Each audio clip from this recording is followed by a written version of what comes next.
to Pet's Life with Gym Dog, Ireland's first pet resort by Des the Vet. Managed by vets, loved by pets. Daycare, vet care, premium pet food and grooming. Visit at petslife.ie. My very favourite time of a Tuesday morning is when Des from Gym Dog joins us for A Pet's Life. Good morning, Des. How are you? Morning, Dave. Great to be here again. Sure, listen. Yeah. And I know now we're going to go through some crazy things today. We're going to look at the state of the vet world here in Ireland. I have to ask you about a thing that I was doing the breakfast show at the weekend where cats go psycho. Okay. And also we have to discuss a little matter of the amount of people who've been in touch with me in relation to my iceberg is melting. Good to hear. So we have loads to get through and we have questions. And as always... questions already. Yeah. Good. If you would like to get in touch with Des and the Pets Live feature here on KFM, just send your question to 0833 97 97 97. First off, Al is on to say, good morning, Des. How often should I worm my pup?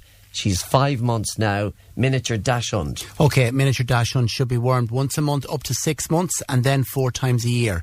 And the best way to do it nowadays, you get these combination wormers which do ticks, fleas and worms in one single tablet, which after 6 months, one of those tablets about every 2 months. A brand name to remember, Simparica Trio. That's a 3-in-1 tablet. That's a good one to remember, Simparica Trio. If you have difficulties getting tablets into, for instance, an older dog, there are also nowadays spot-ons available that do worms and fleas in one go. So they're very convenient. Lots of options. Best place to pick up a wormer is your local vet practice. They won't charge you any more for a wormer over the counter than the pet shop, but they'll give you the right advice about the right one to suit your pet based on its age and size. Helen Q&A says, Dave, how can I help my dog stay cool at this time of year? Now, I know we've had the crazy weather, but it is still warm. Still warm. Okay, so dogs need to be cooled down with shade, and they do need cold showers during the hot weather, and they need access to water. We've often said this here on the show, they don't sweat, they cool down by panting. So they need lots of fresh air and ventilation compared to people. As the central heating is being switched on again in the house, bear in mind, particularly older dogs will behave a bit strange at night, become panty and gaspy and uncomfortable and restless again. That's to do with the central heating being switched back on, folks. So I'd always recommend to people your dog should sleep at night in the best ventilated room in the house, the coolest room in the house, close to the back door, close to the utility room. Ideally not upstairs. It will be too warm, particularly for an older dog or an overweight dog. My cat won't... Oh, crikey. Here's one for you, Des, from Jackie Short. And Jackie says, my cat won't use the cat flap. How can I train him? Oh, it's an older cat and the cat flap is new and he doesn't like it and he's a bit wary of it and all the rest of it. You have to just encourage him to go in and out by positioning his food under the flap and popping him in and out and giving him little treats. Just as you would train a dog, you've got to incentivise, use food rewards, use food treats, show him that the food is going to be the other side of the flap and he'll learn to go through the flap to get his food. Wow, as simple as that, Des. Yeah. Bit of bribery. Bit of bribery. Yeah. Let's go back to the state of the vet world, because you were the one who brought this up. You wanted to talk to me about this. It's great news. It's about there's a website I follow in particular, Agriland, where you get lots of news about the agricultural sector and the vet sector, and some of the stories even on Agriland are spilling over into the mainstream media, because what's in the news at the moment is the fact that there's a shortage of vets. And there's multiple reasons why. An interesting thing to see, seeing as the CEO points, CEO lists were published again early this week. Veterinary points this year were 589. And that's because there is only one vet faculty, which is in UCD, and there aren't very many places. So they've decided there aren't enough places, and there's a competition now, or a tender, between 3 different universities to open a new vet faculty on the island here in Ireland, which is great. So Letterkenny, which have a good science department, they've put together an offer to open a vet faculty. UL, who are kind of the favourites because they have medicine and their science would be way ahead, and they have the biotech on site and so on. So UL for the new vet faculty is probably the favourite faculty, I think. And then Waterford are also applying to open a vet faculty. So this is to bring more vet students on stream, online, and have more vet graduates within a few years to supposedly supply the market, supply the shortage. Well, because you do hear cases, Des, of people, everybody knows somebody who had to go abroad to pursue their degree in the likes of Hungary or Poland, especially for veterinary. Yeah, especially for veterinary. So the Warsaw, Budapest, Slovenia even, they're EU faculties, EU countries with faculties where students can go and learn their course, even through English, at a greater cost. So they're coming back to Ireland then as qualified vets and helping to supply the market.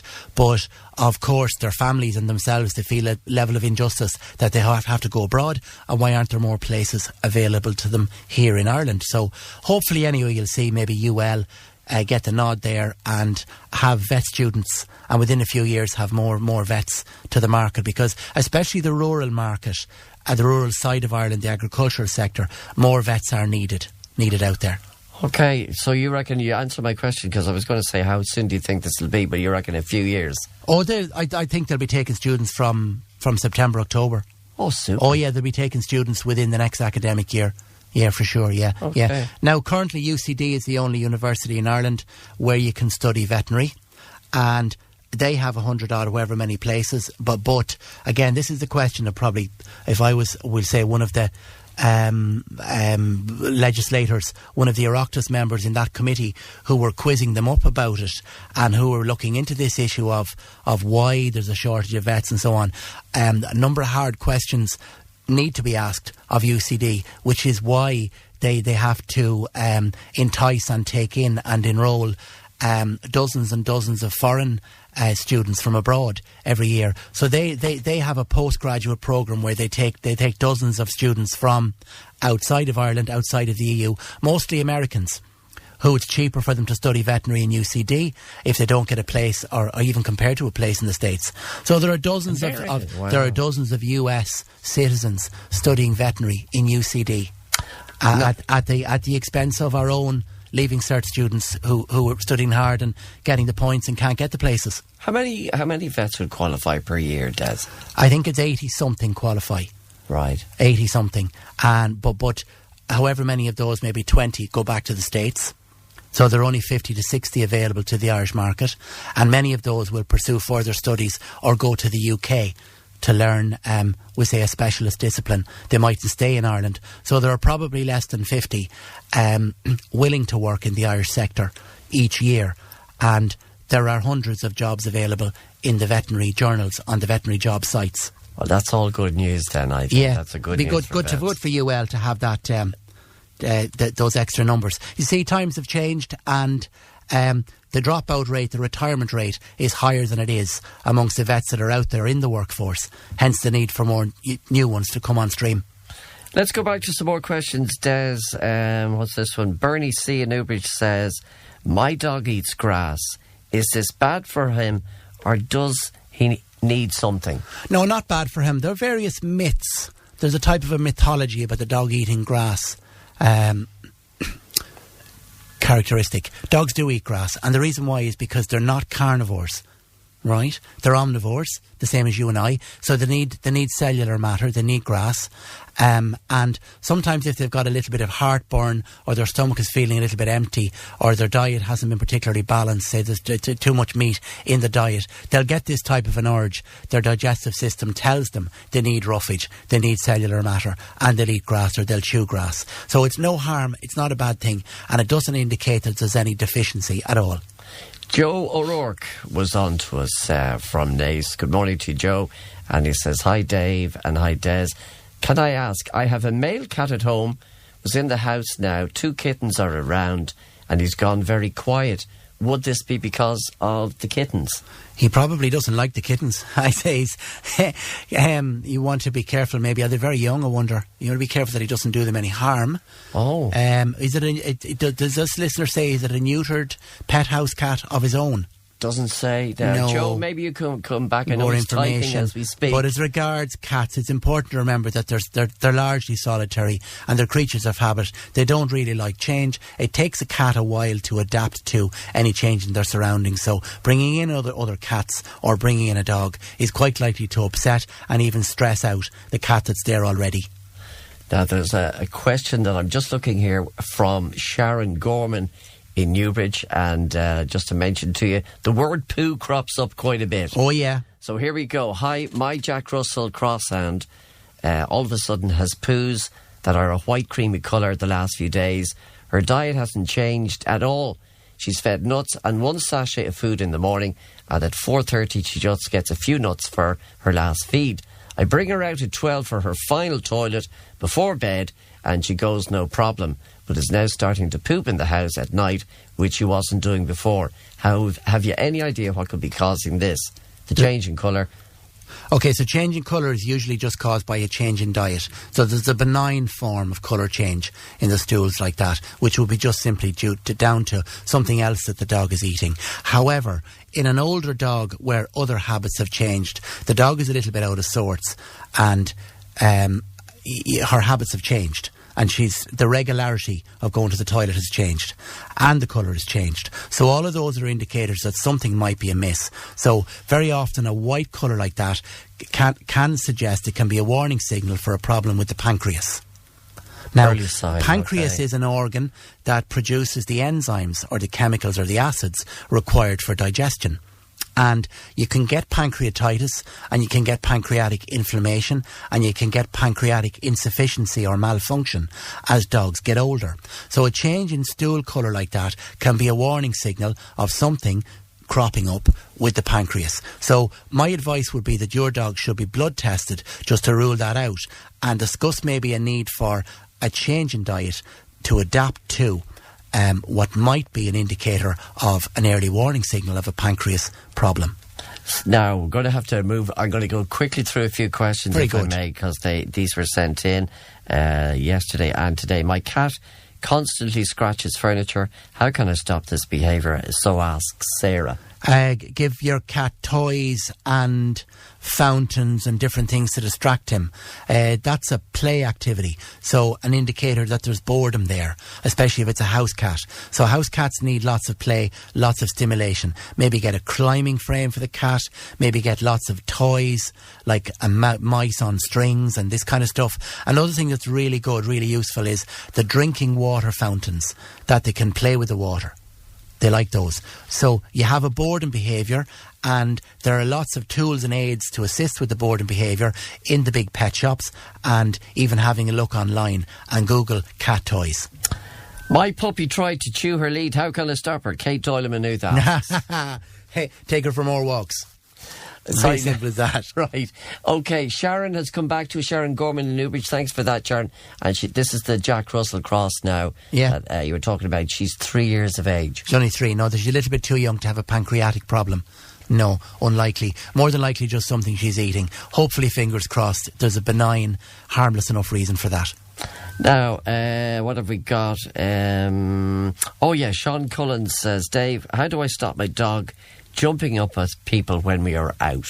Yeah, you need to have 1 or 2 sessions with a qualified dog trainer and to give you aids to help you with that.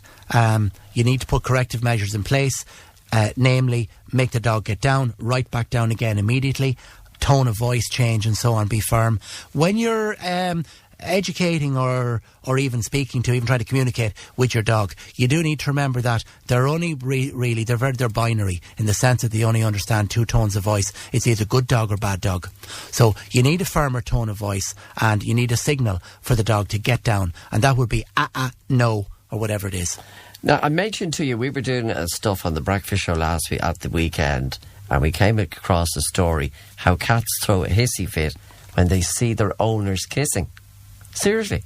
This is what we reported. Okay. And they also said cat lovers claimed that pets are irritated by being made to play with balloons and being spoken to like a child. Is that a load of codswallop? A load of codswallop. Thank you very much.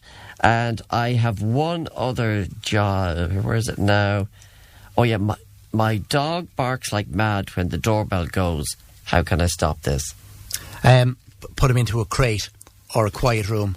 So isolate him. You have to put a little kind of a punishment trigger in place to disincentivize the barking. Don't reward the barking by giving him attention. If you give him attention but communicate with him, even if you're saying bad dog, he thinks that's great crack and he'll keep doing it. Yeah. Go away. Yeah. So the best form of disincentivizing or punishing that behaviour is to isolate him, to banish him, to put him out. Say, no, out, into your bed. Firm. And be very firm and constantly reinforce that until there's a trigger there that he knows if he barks, he'll be put to bed. I wanted to thank you on behalf of all the people, Des, right, for the recommendation for that fabulous book, My Iceberg is Melting. Yeah. And maybe next time you're in, you might come up with another book, because you're now becoming a trendsetter with recommending books. I'm listening to one at the moment on Spotify called Regenesis by George Monbiot. Monbiot, George Monbiot, Regenesis, and the subtitle is How to Feed the World Without Destroying the Planet. Wow. Yeah, so it's called Regenesis, How to Feed the World Without Destroying the Planet. And as I say, you can probably buy it in the bookshops, but I'm just listening to it on Spotify. And it's about this guy who's a horticulturalist or whatever, a very avid amateur gardener, and he talks about using different types of apples in your orchard. And the whole theme of the book is about diversity, you see. And it's about encouraging people to grow a little, both in their gardens or in their community gardens, in their allotments, whatever it is, and to learn to get back to nature a little bit, and to learn to feed themselves a little bit, and to learn to have diversity in what they eat, and moderation in what they eat. So it's a little bit of a kind of a back to nature sort of a book.